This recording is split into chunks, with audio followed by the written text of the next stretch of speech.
Siliguri eastern bypass সংলগ্ন এলাকায় চুরির ঘটনায় চাঞ্চল্য ছড়ালো এলাকায়।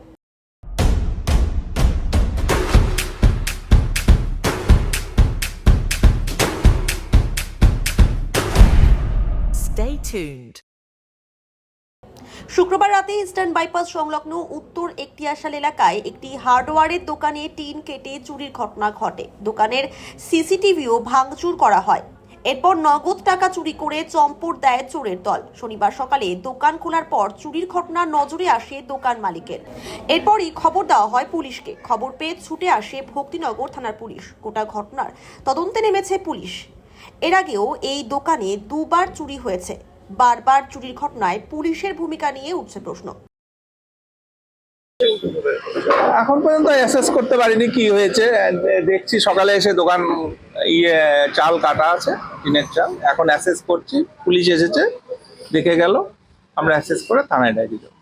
আগে দুবার হয়েছে, 1 বছর আগে সেম ডেটেই হয়েছিল, আবার 1 বছর পরে। দেখতেই পাচ্ছেন যা আছে, এখানে টাকা পয়সা কিছু ছিল, এখন অ্যাসেস করিনি। খুচরো পয়সা ছিল, মোবাইল টোবাইল ছিল, কি কি গেছে এখনো অ্যাসেস করে উঠতে পারিনি। সকালবেলা দোকান খুলে দেখছি পুলিশ এসেছে, করে দেখতে পাচ্ছেন টিন কেটে ভিতরে। আমরা তো এসে দোকান খুলে যেটা দেখতে পেলাম কি এখানে টিন কেটে চোর ঢুকেছে, যেটা আগেও আরো দুবার হয়েছিল আমাদের।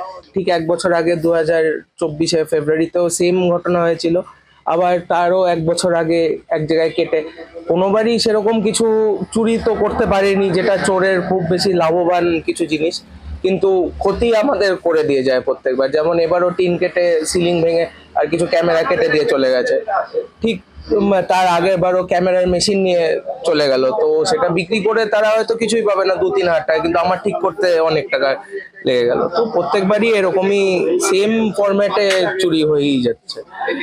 আমাদের যেটা দোকানদারির জন্য রাখা থাকে খুচরো টাকা, ওটা রাখা ছিল।